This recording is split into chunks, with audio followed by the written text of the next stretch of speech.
J'étais plutôt solitaire. En fait, mon but ultime, c'était de m'évader de la maison. Donc, je me souviens, dans mon petit village, je partais en aventure dans les maisons abandonnées, je me créais des histoires. Et j'avais toujours cette envie d'aller explorer quelque part. Et en fait, j'ai voyagé pour la première fois toute seule, enfin, du moins avec une personne inconnue. J'avais 15 ans. J'ai pris un avion et je suis partie à Londres.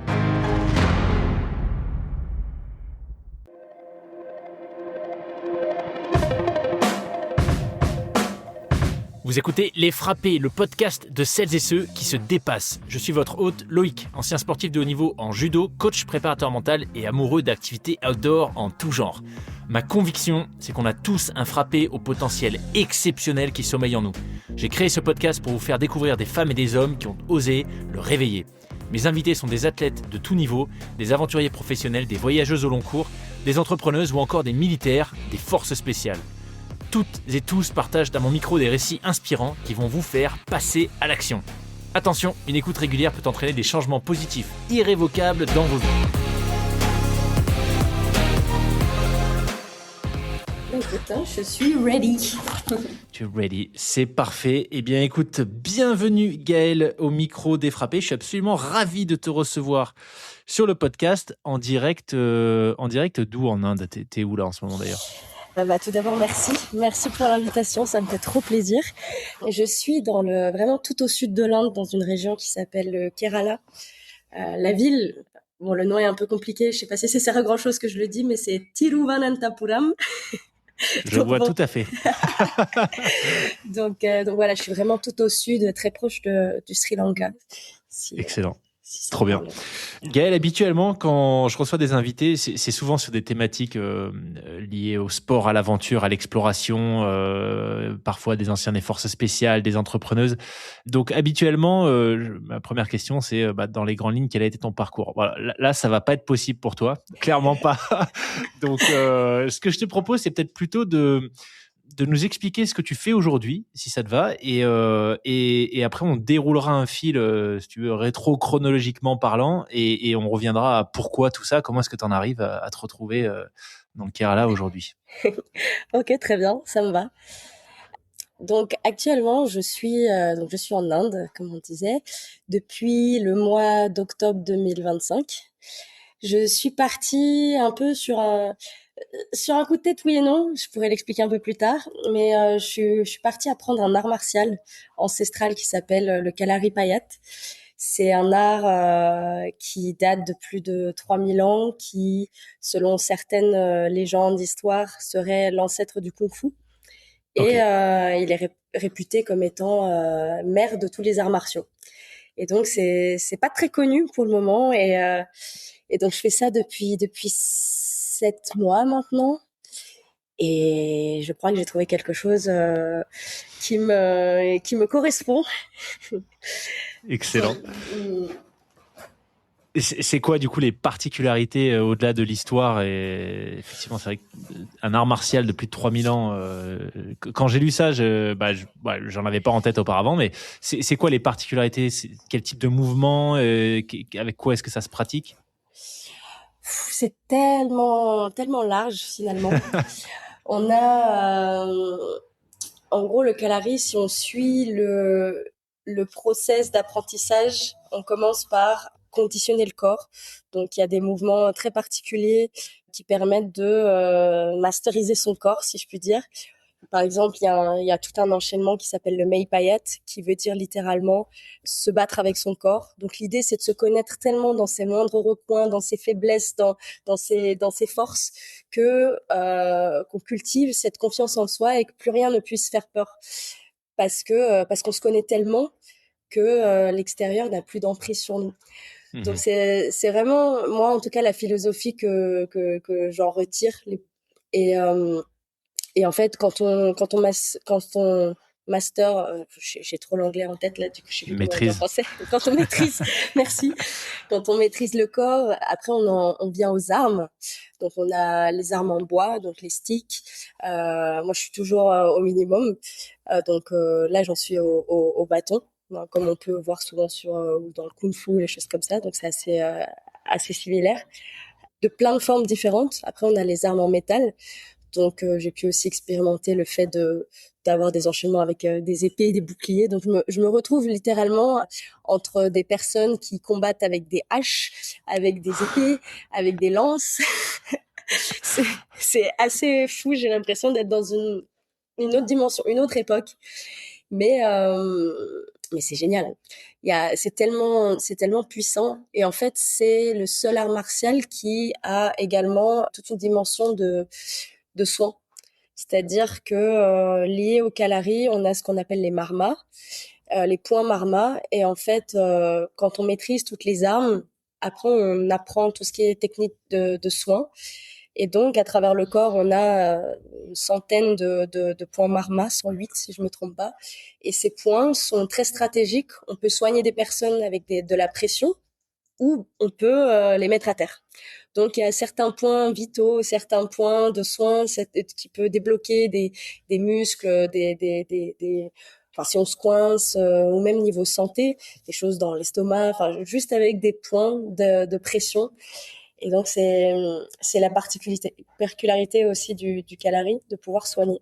Mais bon, Ok. ça, c'est aussi c'est un très, Donc, très long cheminement pour arriver jusque-là. alors, ça déclenche plein de questions. C'est ultra intéressant. En plus, enfin, j'ai pratiqué beaucoup d'arts martiaux. Enfin, j'ai fait beaucoup de judo pendant Ok. longtemps, donc ça me parle un peu. Tu vois cette notion finalement de découverte de son propre corps, etc. Mais bon, moi, c'est vrai qu'il y avait plus un objectif performance, c'était la compétition. Mhm. Mais ultra intéressant ce que tu expliques sur la partie soins. L'idée, Mhm. c'est quoi tu sais un peu historiquement, c'est de se soigner soi-même, de soigner l'autre. C'est d'où ça vient cette dimension? Euh, je suis pas sûre à 100% de ma réponse, mais je sais que historiquement, le Calaris, c'était aussi, il a été banni à une certaine époque par, si je me trompe pas, les Anglais sont venus dans le sud de l'Inde et ils ont complètement interdit cet art martial parce que, bah, en fait, c'était des machines à tuer les gens qui faisaient du Kalari. Et en fait, chaque Kalari, donc espace de... Parce que Kalari Payat, ça veut dire lieu de combat, D'accord. euh, lieu d'exercice, là où on pratique le Kalari. Et en fait, chaque Kalari avait donc le Gurukal. C'est pas un gourou, mais on les appelle les Gurukal, donc les maîtres qui enseignent. Et de linéage en linéage, il se passait cette dimension de soin. Et les gens n'allaient pas chez un médecin ou n'allaient pas Ah oui, se d'accord. soigner. Ils allaient se soigner à une époque, auprès des maîtres qui enseignaient le Kalari. Ok, donc c'est pas une dimension qui reste dans sa bulle pour les pratiquants de Kalari. C'était pour le coup, il y avait un vrai impact sociétal en fait. C'est ça. Euh, les, les Gurukals à l'époque, donc ils étaient un peu en charge aussi du village, de faire en sorte que le village se porte bien. Donc ils avaient cette casquette-là et donc les Anglais ont banni cet art. Ils ont continué à pratiquer un peu en secret. Donc c'était très risqué à l'époque et je sais que le maître de notre école, à une époque, il savait pas trop s'ils avaient le droit de pratiquer tellement ça a été réouvert, réaccepté très tard. C'est aussi pour ça que donc c'est pas très connu comme art martial.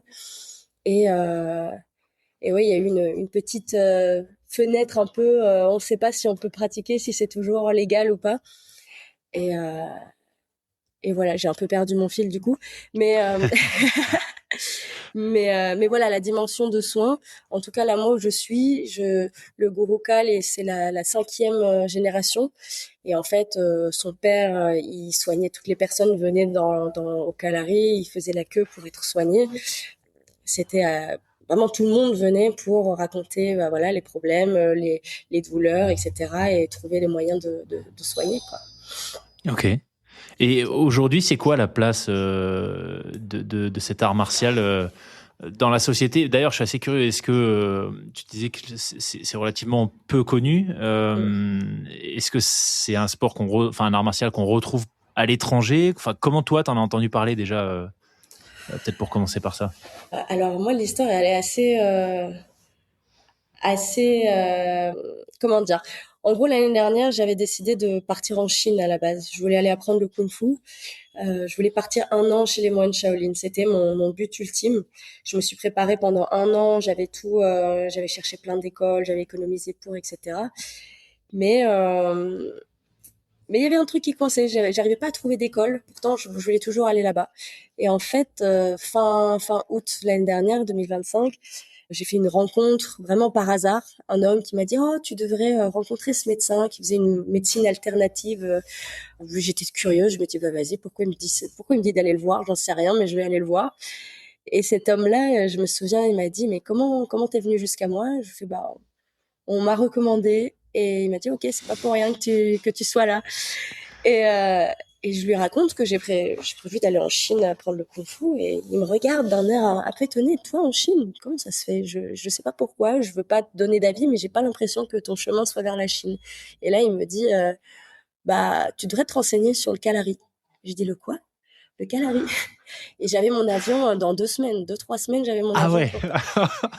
pour 2 jours après ce rendez-vous. J'ai changé tous mes plans. Je me suis inscrite dans la première école de Mais Kalari non. que j'ai vue et j'ai changé tous mes plans et maintenant je suis là. Et j'ai jamais mis les pieds en Hallucinant. Chine. Ok, Donc, mais bon, j'ai vu pour autant que t'as pas forcément. Tu disais je suis allé voir un peu ton Substack, etc. Ce que tu publies sur LinkedIn. Tu disais que t'as pas forcément fait une croix non plus sur la Chine, mais hum, donc tu iras peut-être un moment. Mais ok, ultra intéressant. Euh, ça me plaît toujours. Ouais, j'ai toujours envie d'aller découvrir euh, le Kung Fu Shaolin. Mais je sens que pour le moment, ma place est ici. Donc, j'ai encore beaucoup de choses à apprendre. Et, euh, et ouais, on verra. On Incroyable. verra. C'est quoi, ça a été quoi ton rapport avec les arts martiaux en général quand tu as grandi? Est-ce que tu as eu une enfance, tu vois, avec des parents qui étaient dans ce type d'activité sportive ou comment t'en es arrivé un jour à te dire je vais aller en Chine, étudier auprès des moines Shaolin et puis finalement je bifurque, mais c'est toujours sur une Hum. niche un peu dans l'univers des arts martiaux quand même. Oui, clairement. Et là, je t'avoue qu'encore une fois, j'en sais rien parce que j'ai jamais fait d'arts martiaux. En fait, j'ai un truc en moi qui dit, je veux faire ça, je le sens, j'y vais. Et je sais pas d'où cette intuition vient, mais je sais que c'est le chemin. Et en fait, pour les arts martiaux, je sais pas, j'avais fait 1 mois de kung-fu au Maroc quand j'ai habité au Maroc et que j'ai voyagé là-bas, j'avais rencontré quelqu'un qui me dit, oh, je sors d'une école d'arts martiaux Shaolin, enfin, plein fin fond du Maroc. Je me dis, mais c'est pas possible, il y a ça ici. Le lendemain, j'y étais, j'y suis restée 1 mois et je me suis dit, voilà, j'adore, j'adore. Ça a réveillé un truc en moi. Et quelques mois après, je me suis dit, mais attends, il y a un truc qui sonne, ça va pas dans ma vie là. Je passe ma vie derrière mon ordi. J'ai arrêté le voyage pour me dire que je vais devenir coach LinkedIn. Je me suis dit n'importe quoi. Je me dis mais n'importe quoi. J'ai besoin de repartir à l'aventure. J'ai besoin de me reconnecter au corps. Et je me suis souvenue de ce sentiment que j'avais eu en découvrant le kung fu. Et je me suis dit c'est ça. J'ai besoin de partir un peu. L'idée, c'était vraiment de me connecter un peu au bouddhisme, au fait de revenir à soi, la spiritualité, tout ça, et à côté de maîtriser son corps. Et, euh, et du coup, bah, c'est Kalari maintenant. Incroyable. Mais pas de background de grande Ouais. sportive.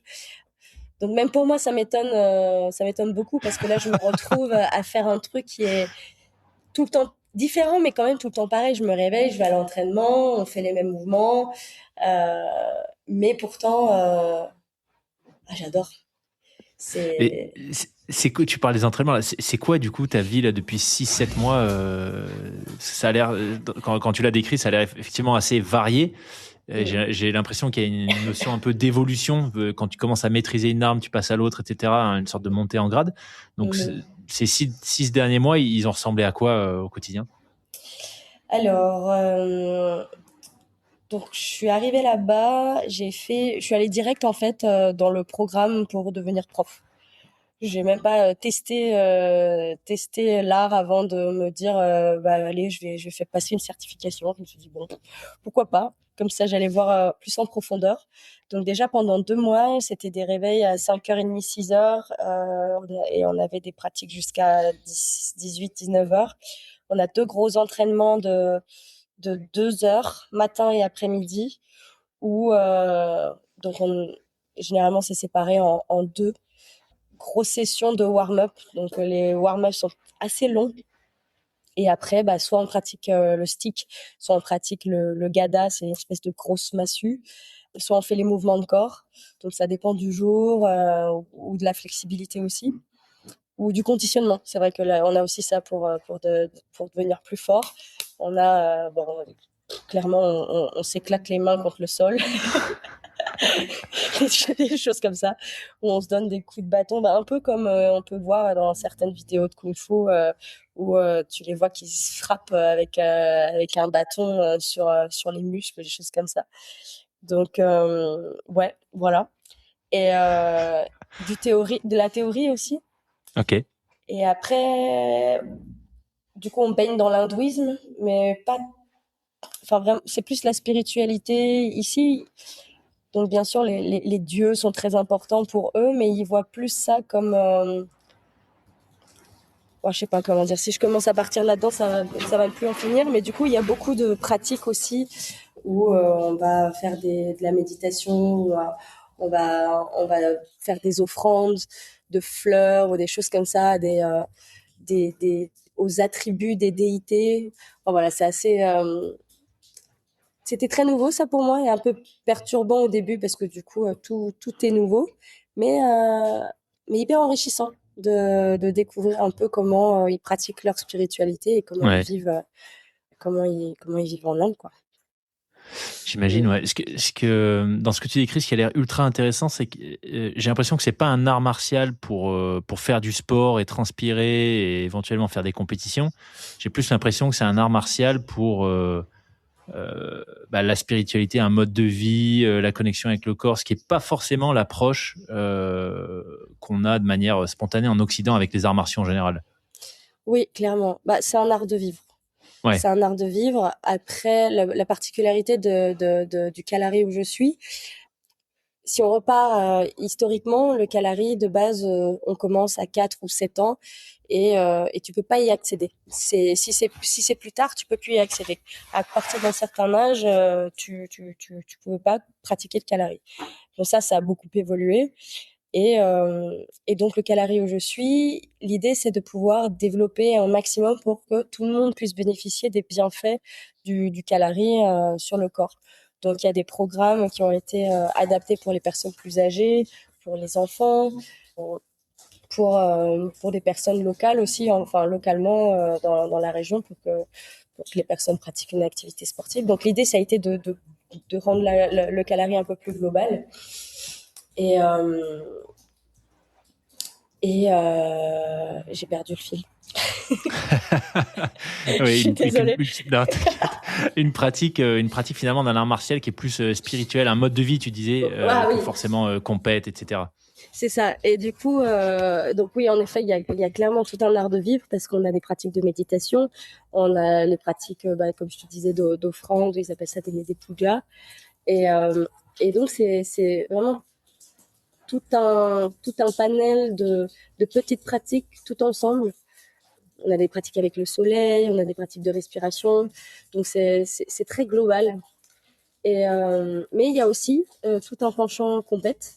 Il y a de la Ok, ah, compétition ok. et il y a aussi un côté performance. Donc, il y a des teams où l'idée, c'est de vraiment montrer l'art. Il y a aussi toute une team qui va montrer l'art à travers des performances artistiques, on va dire, Ok. qui historiquement aussi était le moyen de pratiquer le Kalari, mais en le faisant passer sur le côté art et non combat. Donc, ouais, il y a vraiment beaucoup de branches différentes. Et ici, on a un peu tout. Mais je suis Ultra intéressant. plutôt intéressée sur le côté art de vivre Ok. que performance. C'est quoi du coup l'objectif, s'il y en a un? Est-ce que tu t'es fixé une échéance, un certain niveau? Tu projettes comment là sur le futur proche? Ça, c'est une question. Vaste question. Ah oui, clairement. Je rentre en France dans un mois, mais j'ai prévu de revenir, si tout se passe bien, septembre, octobre, je retourne. J'ai eu une offre pour rester dans l'école, pour continuer à apprendre, pour peut-être performer si j'en ai envie, et dans le but de pouvoir promouvoir cet art à l'extérieur de l'Inde. Et donc, à terme, c'est vrai que, bon, ça, c'est des idées que j'ai là actuellement, mais voilà, je ne sais pas comment les choses vont se développer, mais j'aimerais beaucoup pouvoir faire le pont entre nos modes de pensée, nos modes Enfin, en Europe, on est hyper stressé. Enfin, moi, j'ai vécu l'année dernière,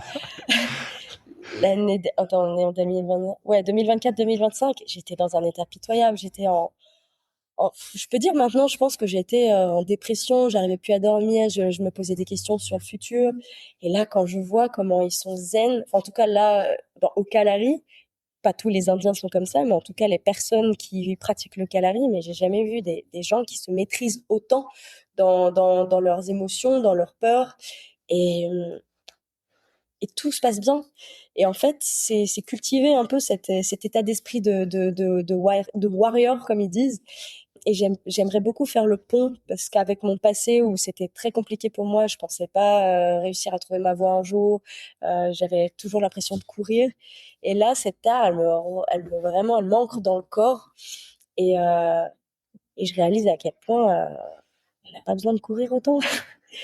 On nous met tellement de choses dans la tête. Et donc, ouais, je sais pas sous quelle forme, mais j'aimerais bien faire le pont et de pouvoir faire découvrir cet art à plus grand nombre. Peut-être faire venir des gens en Inde ou bien organiser des retraites à un moment donné, des ateliers en France. Ça, c'est des choses que je prévois de faire. Donc, et on verra comment ça évolue. Mais en tout cas, je vais continuer. Au moins là, je reprends 6 mois d'entraînement à partir de septembre, octobre, sûr. Excellent. Et par rapport à ce que tu dis, les grosses différences que tu as vues entre l'Occident et les pratiquants locaux que tu côtoies en Inde, comment est-ce que toi, tu dirais que ça t'a changé? Là, visiblement, tu as l'air de dire que ça t'a peut-être apaisé ou ça a peut-être modifié ton rapport au temps, etc. Mais physiquement, mentalement, est-ce que tu vois, ta pratique du Kalari en particulier et le fait de vivre en Inde, ça a modifié un peu ta manière de penser, ta manière de considérer ton corps? J'imagine que oui. Ouais, totalement. Totalement. Au début, c'était pas facile parce que je suis pas du tout dans un endroit touristique. J'étais la seule occidentale, donc niveau culture, niveau échange, c'était assez compliqué au tout début. Et puis petit à petit, je me suis rendu compte de alors le Kalari, plus tu pratiques, donc tu fais des mouvements répétitifs, etc. Plus je réalise à quel point je me découvrais. Et je me suis rendu compte, mon Dieu, mais ça, je savais même pas que j'étais capable de bouger comme ça, je connaissais pas ce muscle-là, et c'était assez fou. Et en fait, au bout de quelques temps, tu vois tes améliorations, et ça crée une confiance en soi que je pensais pas ressentir à travers le corps. Donc ça, c'est Wow. la première chose que j'ai compris. Moi qui a toujours été un peu contre la discipline, je voyais ça comme une prison, et ben je me suis rendu compte qu'en fait, c'est tout le contraire. Parce que à force de faire les mêmes mouvements, on crée une mémoire musculaire qui fait que ça devient complètement automatique et donc il y a une partie de ton cerveau qui lâche et tu peux intégrer d'autres mouvements, etc. Et tu vois tes améliorations et c'est fou. Ça se déclenche au bout de quelques temps, mais c'est fou de voir. Donc vraiment confiance en soi, mais 100%. Et après, du coup, je divague un peu, mais par rapport à leur état d'esprit, ils ont vraiment, ils ont pas peur. Et Ok. je pense que mine de rien, c'est leur rapport à la mort qui, qui est, qui leur permet de voir les choses de cette manière comparé à nous en Occident. Parce que ici, pour la plupart, dans les discussions que j'ai eues, la mort, c'est vu comme étant un peu une libération du corps, une libération spirituelle. L'âme va retourner là où elle doit aller et ils voient ça c'est super positif. Parce qu'il y a cette notion de réincarnation, c'est ça, hein, si je me trompe pas. Ouais, c'est ça. Donc finalement, c'est Réincarnation, pas vraiment la fin. T'as en quelque sorte une nouvelle page blanche qui débute. c'est ça. De ce que j'ai compris en tout cas, parce que c'est hyper profond leur manière, donc je me sens pas, je peux pas en parler avec autant de profondeur et de conviction, mais il voit ça comme donc la réincarnation, donc c'est pas terminé, et au bout d'un moment la réincarnation est terminée, donc il retourne au point zéro, à la source comme il pourrait dire, et en fait c'est le plus beau des cadeaux qu'ils peuvent avoir dans leur vie. Alors après je généralise peut-être, ils voient pas tous les choses comme ça, mais j'ai eu pas mal de discussions avec des Indiens à ce sujet, et en fait je pense réellement que c'est un des points qui fait que ils ont pas peur. Ils ont pas peur de la douleur, ils ont pas peur des maladies, ils ont pas peur. C'est fou d'en parler en fait parce que je réalise vraiment à quel point ils vivent au jour le jour, ils prennent les choses comme elles viennent et il y a pas de stress, il y a pas d'anxiété. Enfin il y en a, mais présent dans le Kalari. Je remets des parenthèses là-dessus. C'est par rapport au Kalari. Hmm. Et il y a même une personne l'autre jour, je devais faire une représentation d'un mouvement et j'étais stressée. J'étais méga stressée. Et un des profs qui est avec moi, il me regarde et me dit, mais ça veut dire quoi, stress? Ah ouais, sérieux? Ouais. Je dis là, tu sais pas ce que ça veut dire? Il me dit, non, non, c'est quoi? Puis du coup, je dis, mais comment? Je demande à quelqu'un d'autre comment lui expliquer stress. Puis quelqu'un lui a dit, oh, c'est être anxieux, etc. Ah, d'accord, je vois ce que c'est du coup. Mais Ah ouais, c'était c'est pas dans son vocabulaire. hallucinant ça. Ok, d'accord. J'ai, Incroyable. ouais, j'ai halluciné. Je me dis, ah oui, bon, bah, Le lui, on a concept vraiment, est étranger, quoi. Non, c'est pas dans le vocabulaire. c'est Ouais. ça. Donc, Bah, bien du sûr, coup, j'imagine, ouais, d'être plongé au quotidien dans ce contexte-là avec des gens comme ça autour de toi. Tu sais, il y a bon, je sais pas d'où vient le dicton, mais que cette considération qu'on est là, on est finalement, tu vois, la somme des personnes qui nous entourent ou la moyenne des personnes qui nous entourent.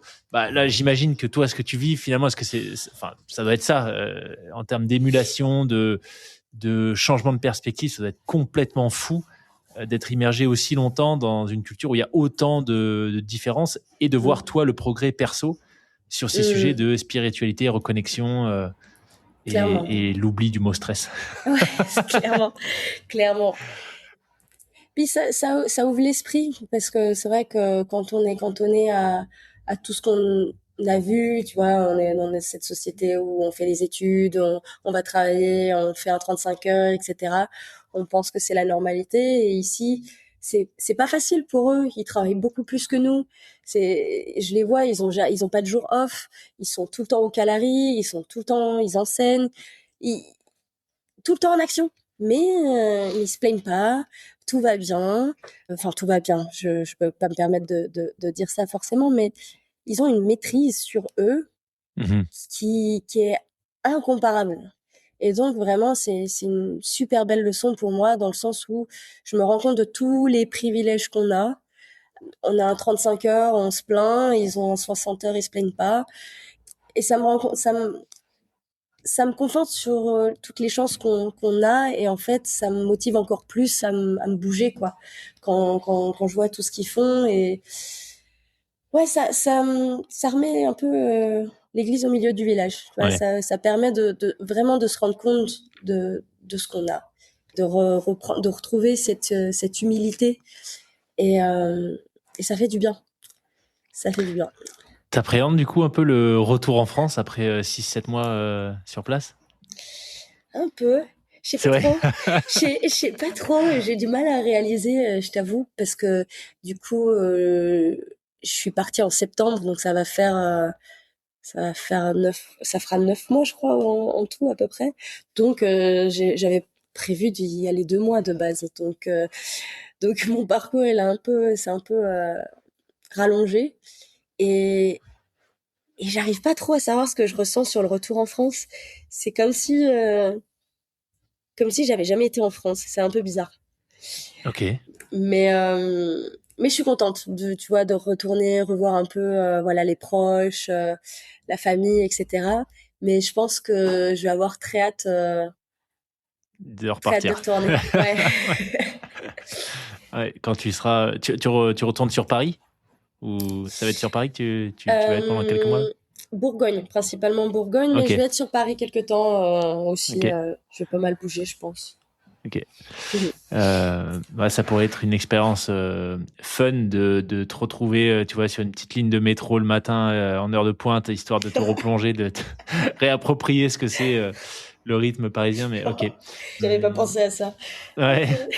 Euh, c'est ultra intéressant tout ce que tu partages. Moi, ça m'amène à une autre question parce que s'il y en a, alors qui avaient déjà lu un peu tes newsletters, qui te suivaient sur LinkedIn, ils le sauront. Mais pour celles et ceux qui te découvriraient via l'épisode sur les frappés, t'en es clairement pas à ta première expérience alors peut-être pas de changement de vie, mais en tout cas de ta première expérience différente, ou en tout cas ta première exploration de chemin un peu parallèle. Je reviens à cette question que j'ai eue pour toi tout à l'heure sur le sport. Ça te vient d'où cette envie d'aller explorer autre chose? Est-ce que là aussi tu as grandi, tu vois, dans un environnement où vous bougiez beaucoup, où on t'a sensibilisé à finalement regarder ce qui se passe un peu en dehors de son propre village, ou comment t'en es arrivé à bouger autant? Je pense que, enfin non, c'est pas je pense. En fait, j'ai pas eu une enfance très très joyeuse, très facile, et je suis fille unique, donc j'étais plutôt solitaire. Et en fait, mon but ultime, c'était de m'évader de la maison. Donc je me souviens, dans mon petit village, je partais en aventure dans les maisons abandonnées, je me créais des histoires, et j'avais toujours cette envie d'aller explorer quelque part. Et je partais à la rencontre des gens du village, et j'allais très bien. J'allais très bien, et j'adorais faire ça. Et en fait, j'ai voyagé pour la première fois toute seule, enfin du moins avec une personne inconnue. Mais ça, c'est aussi une longue histoire, mais j'avais 15 ans. À 15 ans, Waouh. j'ai pris un avion et je suis partie à Londres. Et en fait, ça a marqué un peu le début. Je suis même étonnée maintenant que mes parents ils m'ont laissé à cette J'avoue. époque-là, mais mais euh, mais ça a été le début en fait des voyages.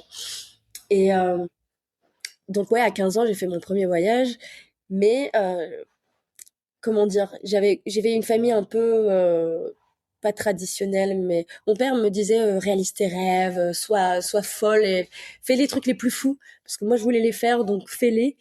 Et ma mère était un peu plus non, tu dois faire des études, etc. Nanana. Donc j'avais un peu j'étais entre les deux parce que je Mhm. sentais que j'avais envie de d'évasion, d'aller voir le monde, mais en même temps, on m'avait fait comprendre que c'était trop être dans les étoiles et que c'était pas possible et qu'il fallait rester sérieux. Donc j'ai fait mes études. J'ai fait des études, je suis allée jusqu'au master, j'ai fait un bac plus 5, voilà. Mais je me perdais là-dedans. Mhm. Et je me souviens, donc j'ai continué à voyager un peu comme ça, beaucoup l'Angleterre, sans aller très très loin jusqu'à mes 19 20 ans. Et après, j'ai voyagé pour mes études. Et entre Master 1, Master 2, je me souviens, j'ai pété un câble et je leur ai dit, je pars en césure parce que là, ce que vous m'apprenez, des pays qui se font la guerre, les frontières, enfin moi, je n'arrivais pas à comprendre, je comprends pas notre monde. Et je me suis dit, non, non, je peux pas apprendre des choses pareilles, je vais partir en voyage. Donc, je suis partie faire de l'humanitaire et j'ai fait mon premier voyage, du coup, loin, solo. Je devais avoir 24 ans peut-être. Et je suis partie au Népal, en Inde et au Sri Lanka. Ok. Donc ça a été ma première aventure solo. Et donc, bon, ça c'était génial, c'était vraiment l'humanitaire. J'ai vécu dans un monastère bouddhiste. J'ai nettoyé les plages du Sri Lanka. J'ai soigné des tortues handicapées. Enfin, j'ai fait beaucoup de... C'était très beau et ça m'a bien ouvert l'esprit aussi sur nos privilèges. Et en rentrant, bah, j'ai terminé mes études. J'ai essayé de bosser comme étant de rentrer un peu dans les cases, comme on pourrait dire. Mais encore une fois, je peux pas me forcer en fait. Je sens que ça me tue à l'intérieur parce que je sais que c'est pas pour moi. Et en fait, j'ai toujours eu ce stress de pas trouver ma voie, mais en même temps, j'ai toujours eu cette certitude que je devais explorer jusqu'au moment où quelque chose allait arriver sur ma voie, comme là aujourd'hui.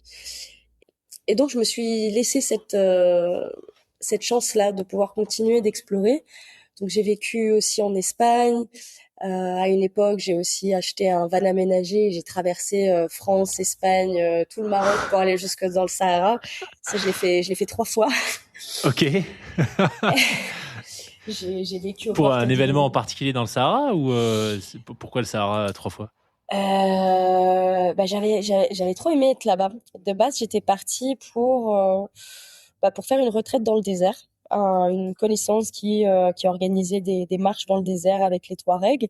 Donc, je me suis dit, allez, vas-y, je vais me tenter l'aventure. Mais en même temps, Excellent. je voulais pas être au Maroc juste pour aller consommer une retraite dans un endroit où bah, des locaux montrent enfin, leur mode de vie. Je me sentais un peu je sais pas, je me sentais pas trop alignée à ça, donc du coup, je me suis dit qu'est-ce que je peux faire? Et donc à côté, j'avais créé une cagnotte pour retaper un refuge animalier d'une Française qui avait créé, enfin qui avait ouvert un refuge pour récupérer les animaux maltraités ou en danger du Maroc. Et donc je me suis fait une petite aventure comme ça où j'allais dans le refuge et je suis allée faire ma retraite. Et en fait, j'ai tellement aimé l'espace où j'ai fait la retraite que je suis pas partie. Je suis restée vivre 3 mois vraiment aux portes du désert. C'est-à-dire, je faisais 5 minutes à pied, il y avait les dunes devant moi. Donc, j'ai vécu comme ça pendant 3 mois. Et ensuite, qu'est-ce que j'ai fait? Bah, ensuite, j'ai fait l'école d'arts martiaux Ouais. et j'ai Kung découvert Fu au Maroc, j'avoue que ex- c'est inattendu là. c'est ça. Kung Fu au Maroc. Je me suis retrouvée à faire le ramadan. J'étais vraiment en immersion totale. Je voulais vivre comme eux, comprendre comment ils voyaient les choses, parce qu'on en entend tellement parler, tu vois, les pratiques, l'islam, etc. J'ai jamais voulu me faire d'avis. Je voulais comprendre moi-même comment ils vivaient leur spiritualité, leur religion, etc. Et je me suis retrouvée dans cette famille soufie qui pratique le Kung Fu Shaolin et je me suis dit, bah, improbable, Soufi, improbable. c'est quoi? Soufi, c'est la branche ésotérique de l'islam, comme on Ok. pourrait dire. Et donc, je me suis retrouvée à 5 heures du matin à faire les prières. On me réveillait entre 2 heures et 4 heures du matin pour chanter en plein milieu de la nuit, 2 fois par semaine, que des choses comme ça. Et en même temps, je pratiquais le kung-fu et je vivais avec une famille marocaine. Donc, c'était très, très intéressant. Et en tant que femme qui voyageait solo, ça a été quoi ton expérience? J'ai jamais eu vraiment de problème. Je pense que, bien sûr, les intentions des personnes qui m'entouraient n'étaient pas toutes très saines. J'ai eu des moments où c'était pas forcément, tu vois, on sent qu'il y a de l'intérêt derrière les paroles de quelqu'un Mhm. et je me suis pas toujours sentie en sécurité parce que c'est aussi fatigant de voyager en tant que femme et de toujours devoir penser à ce qui pourrait potentiellement arriver quand on a juste envie de croire en l'humain et en se disant que tout le monde est bon et serviable. Mais sauf que bah j'ai déchanté au bout d'un moment parce que finalement j'ai vu que il y avait beaucoup d'intérêt derrière les actions. Mais Ouais. ça, franchement, ça a été. Je pense aussi le plus dur, c'est de voir aussi comment ils considèrent les Européennes, les personnes ou les Français quand les femmes ont moins de liberté. On nous donne aussi des privilèges en tant que touristes et j'aime pas trop ça. J'ai eu une grosse prise de conscience sur le voyage récemment où je me suis dit que j'ai l'impression de plus trop être alignée au voyage d'une manière générale parce on a tellement de privilèges et il y a des personnes qui voyagent jamais de leur vie que maintenant j'aimerais bien, si je voyage, principalement pour pouvoir aussi agir localement comme j'avais fait au Mhm. Maroc. Donc ouais, pas mal de questionnements, mais en tant que femme, franchement, je m'attendais à pire par rapport à ce qui pourrait être entendu du Maroc ou de l'Inde. L'Inde, je me suis jamais sentie autant en sécurité, peut-être, enfin Ah encore ouais, plus que le ok. Maroc. Ouais. C'est intéressant d'entendre ça parce que ça va un peu, c'est pas forcément aligné avec les a priori, tu vois, ce qu'on peut entendre. Moi, je suis jamais allé en Inde, mais ok, bah du coup, ouais, ultra intéressant que tu partages ça. Et par curiosité, les gens comprennent ta démarche, ce que tu cherches, que ce soit au Maroc, dans cette famille ou maintenant en Inde. Et je te pose la question parce que j'ai souvent des invités, enfin, à peu près quasiment la moitié de mes invités sont des femmes. Et il y a pas très longtemps, j'ai reçu Émilie pour la deuxième fois. Émilie qui fait principalement des voyages à vélo en solitaire. Elle a traversé l'Afrique, tu vois, à vélo en 6 mois, par des petits chemins, etc. Et elle m'expliquait qu'en fait, elle passait beaucoup de temps à répondre aux questions des gens qui disaient mais où est ton mari, où sont tes enfants, qu'est-ce que tu fais, pourquoi t'es pas à la maison, qu'est-ce que tu fais sur un vélo. Donc, mais c'est en même temps ultra intéressant parce que du coup ça montre aussi, tu vois, la perception qu'il peut y avoir dans d'autres sociétés. Là, en l'occurrence, dans quel contexte on rencontre une femme. Mais voilà, je suis assez curieux de savoir, toi, les gens comprennent, ils sont habitués à ce qu'il y ait des gens de l'extérieur, des étrangers qui viennent essayer de comprendre leur culture, apprendre un nouvel art martial, ou pas forcément. Non, enfin, les gens comprennent pas. Pas vraiment, non. Et c'est vrai que bah, du coup, je me retrouve dans ce qu'elle te racontait, Émilie. C'est que ici, c'est vrai que les premières questions qu'on va me poser, c'est ouais, est-ce que t'es mariée? Ah oui, Et, ok. et ça, parce qu'en fait, ici, déjà, dans le Kerala, donc la région où je suis, c'est assez différent. C'est beaucoup plus ouvert, même si, voilà, comparé au nord, par exemple. Le nord est beaucoup plus chaotique, alors que le Kerala, c'est une région qui est quand même beaucoup plus... 99% des gens sont scolarisés, ont fait des études, tout Ok. le monde parle anglais. Donc, c'est une autre démarche. C'est moins pollué, c'est très vert. C'est vraiment un autre monde. Donc, je parle avec un penchant qui n'est pas une généralité en Inde. Mais tout de même, les gens me posent toujours cette question, est-ce que tu es marié? Comment ça se fait? Parce que tu as 31 ans, tu devrais être marié. Parce que ici, à partir d'un certain âge, pour eux, 30 ans, c'est vieux. Il y a Ah plein de ouais? gens qui, ouais, ils ont, bah, tu sais, il y a aussi les mariages arrangés qui existent Oui. toujours ici. Il y a des mariages d'amour, mais ils sont beaucoup moins fréquents. Et à partir d'un certain âge, l'homme ou la femme est promis à l'un ou l'autre et ils se marient. Et les personnes qui sont pas mariées à un certain âge, c'est curieux. Et comme les femmes, bah, ils vivent un peu dans la peur. Je sais que les mères sont très très très très très protectrices. Les enfants, ils appellent leurs parents 6 fois par jour. Où es-tu? Qu'est-ce que t'as mangé? Est-ce que t'as mangé? Ils sont vraiment très très très très famille. Des fois, ils sortent même pas le soir alors que tout est safe. Donc voir une femme solo dans un autre pays voyager, ils sont un peu choqués. Comment ça se fait? Mais t'as pas peur? Et tes parents, ils disent quoi? Mais comment tu fais? Et ça leur paraît complètement hallucinant. Mais il y a quand même de plus en plus de... Là, il y a une nouvelle génération, en tout cas, qui arrive en Inde. J'ai rencontré plusieurs femmes qui voyageaient solo en Inde. C'était leur première fois. Et ça commence à s'émanciper quand même. Donc, c'était super beau à voir. J'ai partagé une chambre dans un hostel avec 3 femmes. Les 3 femmes, c'était la première fois qu'elles voyageaient solo. Elles avaient peut-être 25, 26 ans. Et, euh, et elles avaient des étoiles dans les yeux. Elles disaient, waouh, mais c'est génial. Je veux refaire ça tout le temps. Et donc c'est beau, ça s'ouvre, Ouais. ça s'ouvre. Gaël, du coup, j'ai vu, alors je sais plus si c'est sur tes articles LinkedIn ou sur tes newsletters, mais qu'un de tes objectifs, tes missions, c'est de partager aussi tout ce que tu vis. Tu le fais comment aujourd'hui? Alors là, il y a ce podcast, mais est-ce que c'est principalement via tu vois, des interviews? Est-ce que tu as, au-delà de la newsletter, il y a d'autres endroits où tu partages un peu ton expérience? Alors, bah, principalement newsletter, bien que là, je t'avoue, je suis pas très régulière.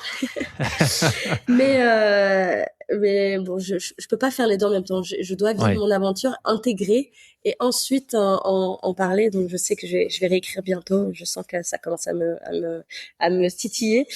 Mais du coup, newsletter, je suis aussi, bah, quand on m'invite sur des podcasts ou des radios ou bah, sur LinkedIn, beaucoup sur LinkedIn, mine de rien. Ouais. Et bah, j'ai aussi fait quelques prises de parole en ligne pour des petits ateliers. À l'époque, c'était sur des thématiques, de faire le point sur sa vie, enfin voilà, de suivre un parcours hors norme. Et là, j'aimerais beaucoup développer le côté conférence et parler un petit Ouais. peu de mes aventures. Donc, j'ai donné une première conférence, c'était quand? C'était l'année dernière, l'été dernier, donc pas loin avant mon départ. Et donc, je pensais développer ça, mais finalement, je suis toujours en voyage, donc, euh, donc c'est pas pour tout de suite, mais ouais, c'est principalement comme ça. Je pousse pas trop sur les réseaux. Je t'avoue Ouais. que j'aime être présente et partager ce que je ressens, ce que je vis, ce que je comprends. Et je sais que ça va toucher les personnes que ça doit toucher. Je cherche pas à grossir forcément, à être influenceuse ou être dans l'inspirationnel ou quoi. Non, j'aime bien rester plutôt calme. Et s'il y a des personnes que ça touche, comme toi, tu vois, t'es venu me voir, eh bien, c'est avec grand plaisir de le faire et de peut-être ouvrir, je sais pas, des voies dans la vie de certaines personnes ou de voir les Mhm. choses autrement. Donc voilà, pour le moment, c'est. Mais j'ai quand même, si, il y a une dernière chose que j'ai très envie de faire et c'est d'écrire un livre. C'est Ah, vraiment, j'oublie. C'est vraiment quelque chose qui m'appelle de plus en plus. J'ai plusieurs idées déjà, un mais j'aimerais livre beaucoup. pour raconter l'Inde en particulier ou ta vision de justement de l'exploration de la vie, de son potentiel? C'est plus, ouais, l'exploration de la vie. Je me suis rendu compte que finalement, en tant qu'humain, on traverse tous les mêmes choses. On a tous les mêmes réalisations à un moment donné, sauf qu'on les vit à travers des événements différents. Et donc, je l'ai compris avec toutes les personnes avec qui j'ai pu parler de toute la, les tout pays, religion ou tout autre mode de pensée. Et à chaque fois, je trouvais des similarités sur les questionnements, sur les réalisations. Et donc, j'aimerais beaucoup peut-être créer un peu comme un petit roman initiatique sur la vie et sur les choses et puis les paroles qu'on m'a dit. J'ai beaucoup de personnes qui m'ont dit des phrases très sages qui restent ancrées. Et donc, j'aimerais beaucoup aussi pouvoir faire parler les personnes que j'ai rencontrées et qui m'ont marqué. Donc, à voir, j'en sais rien. Là, tu vois, je te balance ça un petit peu sur le feu. J'y ai réfléchi sans y Le réfléchir, mais, teasing, le teasing. mais ça me plairait beaucoup, clairement. Ah, trop Mm. bien. Excellent. Yes. Et est-ce que tu as encore des destinations, des expériences à vivre sur ta checklist ou pour le moment tu es vraiment focus sur l'instant présent et le Calari et c'est très bien comme Mm. ça? J'ai pas. À chaque fois que j'avais un objectif, il est pas arrivé. Donc, j'ai compris que je fonctionnais différemment. J'ai, comme je dis dans ma bio Instagram, je recherche pas des objectifs, je réponds à mes appels. Enfin, je disais Mhm. en anglais. Et en fait, c'est vrai que je sens que si je sens que je dois rester quelque part, je reste. Si je sens que je dois partir, je pars. Et je me retrouve finalement toujours dans. Tu vois, là, par exemple, j'avais prévu de faire un tour de l'Asie du Sud-Est et de faire ensuite de partir en Chine. Finalement, j'ai rien fait du tout. Je me retrouve à faire exactement le même trajet que j'ai fait il y a 7 ans, Népal, Inde, Sri Lanka. Et j'avais pas du tout prévu ça. Donc je me dis, les choses arrivent. J'ai Ouais. envie de voyager. Sinon, je te dis que j'ai trop envie d'aller au Japon, j'ai trop envie d'aller en Turquie, enfin, j'ai plein de pays que j'aimerais bien visiter, mais je prévois rien parce que ça se passe jamais comme, comme comme je le Ouais. prévois. Donc, Mais c'est intéressant cette idée finalement un peu de lâcher prise et de faire confiance, c'est-à-dire que les opportunités se présenteront quand ce sera le bon moment, quand les planètes seront alignées. c'est ça. Et c'est assez fou parce que finalement, ce lâcher prise que j'arrive à avoir, eh bien, à chaque fois, on me pose souvent cette question, mais comment tu fais financièrement? Bah écoute, c'était ma prochaine question. Voilà. J'ai, euh, j'ai, à chaque fois, en fait, j'ai jamais cherché dans mon bagage d'études. Même si, voilà, j'ai un bac+5 et je pourrais prétendre à des choses qui pourraient être potentiellement très avantageuses, j'ai pas, j'ai senti que c'était pour moi un peu une limite, une prison quelque part. Donc, j'ai cherché plutôt qu'est-ce que je pourrais faire qui me permette de voyager et qui me prend pas trop la tête. Mhm. Donc, je me suis retrouvée à une époque à faire de la prospection pour une start-up dans l'agriculture. Je travaillais quelques heures par semaine. Après, je me suis retrouvée pareil, comme j'ai travaillé dans le recrutement, mais comme assistante d'un chef dirigeant. Et ça, pareil, ça me prenait pas la tête, mais je pouvais tout faire à distance. Donc, j'ai commencé mes voyages comme ça. Et à un moment donné, bah, j'ai commencé à publier sur LinkedIn. J'ai eu des opportunités qui sont venues à moi, comme bah, tu vois, j'avais été coach LinkedIn mindset pour Ulysse Lubin dans ses challenges. Yes. Donc ça, j'avais fait ça 2 fois. Il en a fait 3 et dans 2, j'étais coach, une fois participante. Et ensuite, bah, j'avais travaillé aussi pour une start-up qui vient d'ouvrir ses portes, qui promeut des activités. C'est le voyage autrement. C'est même pas le voyage, c'est une app d'activités insolites, mais qui remet l'humain au centre, qui s'appelle Meet People. C'est Alexandre Lambert qui a créé, qui est un très très bon ami à moi maintenant. Et voilà, on s'est rencontrés grâce à LinkedIn à mes voyages. Et finalement, bah, j'avais bossé pour lui. Là, bah, j'ai suivi un appel de partir en Inde et je me retrouve maintenant à être en stage dans l'école et à bientôt pouvoir du coup être pas salarié, mais en tout cas de pouvoir développer la part internationale. Donc finalement, à chaque fois que j'écoute un de mes appels, je me retrouve à participer à la vie locale ou comme au Maroc, j'avais participé à l'organisation d'un festival dans le désert et finalement, bah, j'avais pas été payée, mais je payais rien. Donc Ouais. c'était un troc et en fait à chaque fois ça coule. Donc je dis pas que je suis jamais stressée parce qu'il y a quand même finalement il y a quand même des fois une petite angoisse de ah ouais mais attends j'ai rien de côté j'ai 30 ans qu'est-ce qui se passe dans ma vie mais je me dis c'est quoi la vie. Est-ce que c'est vraiment ce que j'ai envie de me stresser sur la retraite, sur toutes ces choses-là qu'on nous met en tête? Je sais que ça va bien se passer. J'ai cette confiance extrême en la vie et je me dis, la plus belle chose que je peux m'offrir actuellement, c'est les souvenirs parce que c'est la seule chose qu'on peut pas acheter. Et donc, C'est tellement bah, vrai. je me concentre là-dessus.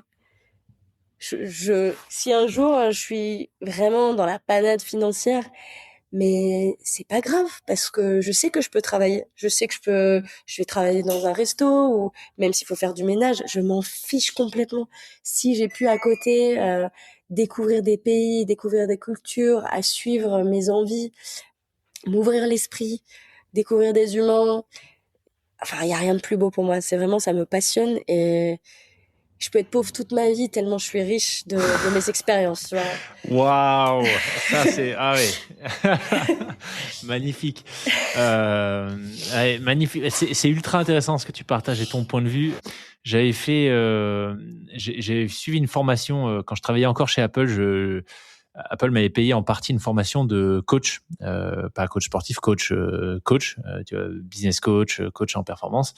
Et, euh, et une partie de cette formation, c'était une formation avec l'ICF, International Coaching Federation, qui est un peu un gros lobby tu vois, international. Je crois le plus gros lobby d'ailleurs de coaching international. Et une partie de cette formation, qui du coup était ultra structurée, c'était sur l'exploration des peurs, etc. Et en tout cas, à l'époque où je l'avais suivi en Suisse, cette formation, parce que j'habitais en Suisse. Et donc on se posait les questions, tu vois, entre nous, on devait être peut-être une 15 ou 20 sur l'exploration de nos peurs par rapport à nos projets de reconversion ou autre. La peur numéro 1, mais de très très très très loin, c'était quasi systématiquement et pour tout le monde l'argent. Tu vois. Et en fait, ah mais je peux pas me lancer maintenant parce que je suis pas prêt, parce que du coup il y aura pas assez d'argent, j'ai pas assez économisé. Oui, mais là il y a si, tu vois, et que des raisons valables, tu vois, raisonnables, qui font sens. Mais ouais, je sais pas si c'était représentatif de la société en général, mais je dirais quand même, tu vois, chaque fois que j'en parle avec des potes qui envisagent de quitter un job ou autre, c'est l'aspect financier, quoi, qui revient principalement comme étant le bloqueur. Tu vois, alors je peux pas aller explorer ce chemin parce que bah, en fait, financièrement, c'est chaud. Euh, Donc ouais, gros sujet. Et je dis pas que la solution c'est de tout lâcher. Tu vois, toi tu suis ta route et ton témoignage il est ultra intéressant. Et je sais pas s'il y a une réponse, tu vois, à cette peur, mais en tout cas ouais, elle est visiblement, elle est bien là quoi pour beaucoup de gens. Ouais, je suis pas du tout étonnée. Mais je tiens à préciser quelque chose quand même sur ma vie parce que j'ai eu une facilité qui m'a permis aussi d'accéder à cet état d'esprit et je préfère être honnête là-dessus pour pas que les gens sait-on jamais s'il y a des gens qui sont inspirés à tout quitter de quand même prendre certaines choses en considération. C'est que Tu as j'ai gagné au loto. non, ah, j'aurais bien aimé. Mais j'ai reçu à un moment donné dans ma vie une personne de ma famille qui est décédée. Et j'ai eu une petite somme d'argent, pas grand-chose, mais ça m'a permis de me dégager la peur financière. Bien sûr, je travaillais à côté quand même parce que je voyageais en travaillant, c'était quelque chose que je voulais faire. Mais ça m'a permise à un moment donné de lâcher prise et de réaliser à quel point quand on lâche prise, il y a d'autres choses qui viennent. Ouais. Et après, ouais, bon, faut dire que j'ai un rapport particulier à l'argent aussi. Je peux avoir pas grand-chose et acheter quelque chose qui a un prix exorbitant. J'avais fait une formation de coaching, j'avais mis je sais pas combien d'argent dedans, mais finalement, j'ai pas forcément continué dans ce monde-là. Mais j'ai un rapport à l'argent où je me dis, c'est là pour être dépensé, c'est pas là pour dormir. Ouais. Donc, peut-être qu'il y a un moment donné où je me dirais, oups, si, j'aurais peut-être dû mettre de côté, j'en sais rien. Mais voilà, je voulais juste préciser ça parce que c'est vrai que j'ai eu un coup de pouce qui m'a permis de lâcher prise. J'aurais peut-être pu je pense que j'y aurais accédé quoi qu'il arrive, mais ça aurait été dans peut-être un peu plus long. Ou peut-être que j'aurais été plus anxieuse sur certaines choses. Mais voilà, je tenais à être honnête sur ce Ouais. point-là, de pas mettre de la magie et des étoiles plein les yeux, alors que Ouais. bah, il y a quand même toujours plusieurs versants de l'histoire, quoi. Donc, Ouais. Non, bien sûr, encore une fois, tu vois, le parcours de chacun est unique et chacun. Je pense que c'est vraiment un sujet de réflexion et j'en sais rien, tu vois, si la solution et si ce qui convient à tout le monde, c'est ce que tu fais, c'est arriver à lâcher prise et à partir comme ça sur des périodes quand même relativement longues. Mais en tout cas, je pense que vraiment, c'est toujours intéressant, à mon sens, d'explorer ses peurs et de voir comment on peut peut-être retravailler certaines perceptions. Et clairement, ce sujet de l'argent, je pense que c'est peut-être la plus grosse pour beaucoup de gens. Ultra intéressant, Gaël. Alors, je t'ai posé la question un peu plus tôt sur est-ce qu'il te reste des choses à faire sur ta checklist, etc. Bon, là, ta réponse était alignée avec tout ce que tu nous as dit sur le reste de l'épisode. Finalement, tu saisis les opportunités en vol et pour le moment, t'explores et ça te va très bien. Mais est-ce qu'il y a là, sur les mois à venir, après, une fois que ton retour en France sera fait et que tu seras retourné en Inde, tu vas te concentrer sur quoi à ton retour? Est-ce qu'il y a des milestones dans ta pratique, dans ce que tu veux explorer sur place, que ce soit pour le Kalari ou autre chose, que tu as quand même en tête et que tu vises? quand je vais retourner en Inde ou mon retour en France? Ouais, quand tu vas retourner en Inde, Ah, ouais. quand je vais retourner en Inde, j'aimerais beaucoup maîtriser les armes en métal. Donc Ok. Qui est un j'ai niveau un, au-dessus du coup de ce que tu fais, c'est ça, d'un point de vue grade entre guillemets? ouais, clairement. Dans notre Kalari, il y a pas vrai, enfin, on va dire qu'il y a le Kalari du Nord, le Kalari du Sud. Le Kalari du Nord, il va plus y avoir cette progression de d'abord le corps, après le bois, le métal, etc.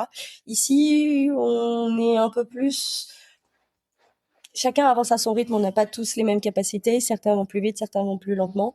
Et quand les maîtres décident que on est capable d'aller plus loin, eh ben, ils vont nous donner cette opportunité. Et D'accord. donc, j'ai vraiment envie de voir jusqu'où mes capacités peuvent aller.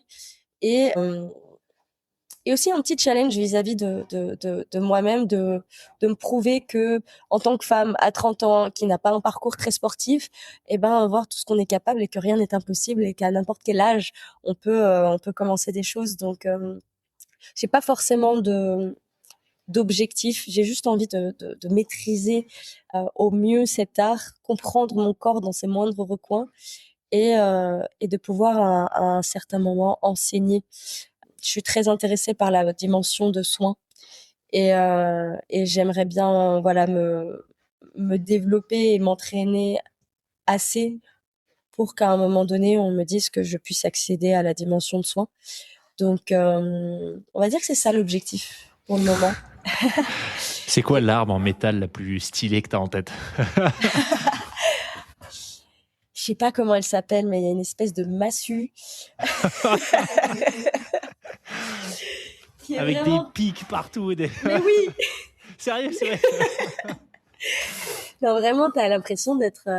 quand tu vois des vidéos, quand j'avais vu des vidéos des performances de Kalari avant de venir, j'étais pas forcément hyper impressionnée. Je me suis dit, bon, c'est des performances artistiques, etc.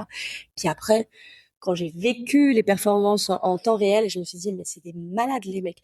Et ils ont tous eu des points de suture. Et combien de fois j'ai vu que il y avait du sang partout sur la scène de Kalari. Ils s'en fichent, ils vont au bout, quoi. Et je sais pas pourquoi je suis attirée autant par tout ça.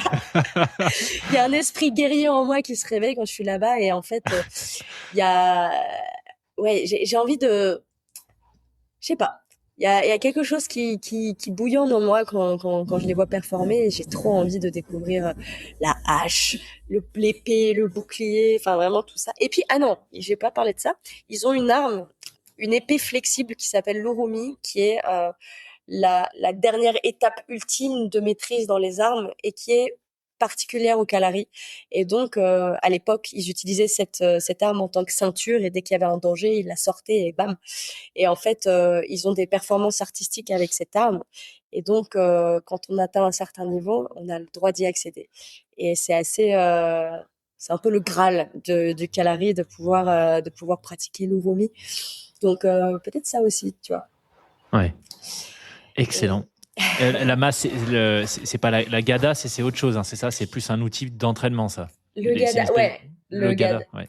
Le Gada, comment tu pourrais le décrire d'ailleurs, parce qu'on en parle là, mais pour les gens qui... Alors moi je fais le malin, mais parce que j'ai préparé l'épisode, mais ça ressemble à quoi? Le Gada, c'est une espèce pareil, une grosse massue en bois qui a pour but de... Il y a aussi des combats avec ça, mais je connais pas trop, j'en ai pas vu, mais je sais que ça existe. Mais l'idée, c'est de créer des mouvements circulaires pour maîtriser le haut du corps et renforcer le haut du corps, mais à travers des mouvements balanciers. Et en fait, ça crée tout un... Comment dire? Wow, je sais pas comment dire, ce que j'ai une phrase qui me vient, mais qui me paraît compliquée maintenant que j'essaie de la sortir. Mais en gros, ouais, c'est maîtrisé à travers le mouvement des hauts du corps et du bras, tout ce qui est épaules, corps, dos. Et donc, c'est, on va dire, une pratique de conditionnement pour des futures pratiques, même pour le stick, pour les armes qui sont quand même assez lourdes. Le Gada va permettre de créer cette puissance dans le haut du corps pour pouvoir ensuite amener plus de mouvement, plus de power dans les pratiques et dans les enchaînements. Excellent. Voilà. Ok, eh ben, ultra intéressant. Franchement, un grand merci Gaëlle, c'était passionnant d'en apprendre plus sur ton parcours en général et ton approche du voyage, de l'immersion, de l'exploration de la vie, en fait, j'ai envie de te dire, et puis plus précisément de ce que tu es en train de faire avec le Kalari en Inde. On a parlé de beaucoup de choses. Est-ce que toi, il y a un mot de la fin qui te semble important, que tu voudrais soit ressouligner, soit partager si on l'a pas encore évoqué? J'ai simplement envie de dire pour les gens qui vont écouter cet épisode que je sais qu'à travers mes rencontres, j'ai vu beaucoup de personnes qui avaient cette espèce de flamme à l'intérieur. Ils avaient envie de faire des choses, mais ils l'écoutaient pas, et ça s'éteignait de plus en plus. Et je voyais sur leur visage que ils avaient besoin d'autre chose dans leur vie, mais ils restaient cantonnés à ce qu'ils connaissaient parce que c'est le confort et la peur de l'inconnu qui est beaucoup plus puissante. Mais j'ai envie de dire, écoutez cet appel, parce que c'est là-bas qu'on va trouver les trésors de notre vie. Et j'ai jamais suivi les codes, ou très rarement, et je me suis toujours retrouvée dans des situations où je me dis, mais c'est pas possible, en fait. Il y a tout ça derrière, tout ce que toute cette barrière de la pensée que je me mettais. J'avais un mur devant les yeux à un moment donné, et je me dis, mais non. la vie est beaucoup trop vaste et beaucoup trop précieuse pour rester dans un cadre qui nous fait souffrir. Donc, moi, c'est vraiment ça que je combats quelque part, parce que j'ai vu tellement de personnes qui s'éteignent. Et c'est beaucoup trop triste et je supporte pas voir ça. Vraiment, ça me tue de voir des personnes qui... Alors, bien sûr, on a tous des impératifs, on a tous des vies différentes, pas tout est possible, mais en tout cas, que chaque personne puisse mettre un pas après l'autre vers leur rêve, qu'importe le temps que ça prendra, je pense que c'est la chose la plus importante. Et j'espère que les gens prendront conscience de ça à un moment donné. Donc, 100% d'accord avec toi, Gaëlle, et aligné. Tu vois, ma conviction sur le podcast, et c'est pour ça que j'adore échanger avec des gens comme toi, c'est qu'on a tous, tu vois, en nous une petite flamme de folie, un côté un peu... peut-être un peu enfantin, l'envie d'explorer, l'envie de découvrir de nouvelles choses, et pour plein de raisons différentes, on finit par étouffer tout ça. Plus on grandit, plus on se responsabilise entre guillemets.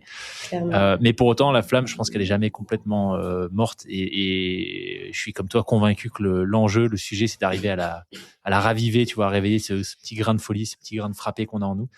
Donc ultra intéressant. Un immense merci, Gaëlle. S'il y a des gens qui veulent te suivre, il y a le lien vers ton profil Instagram en description de l'épisode. Est-ce qu'il y a d'autres plateformes sur lesquelles tu communiques ? Il y a Instagram, LinkedIn et ta newsletter en description, mais il y a autre chose qui est important ? Non, c'est le principal. Ok. C'est le principal, et ça m'a fait trop plaisir aussi.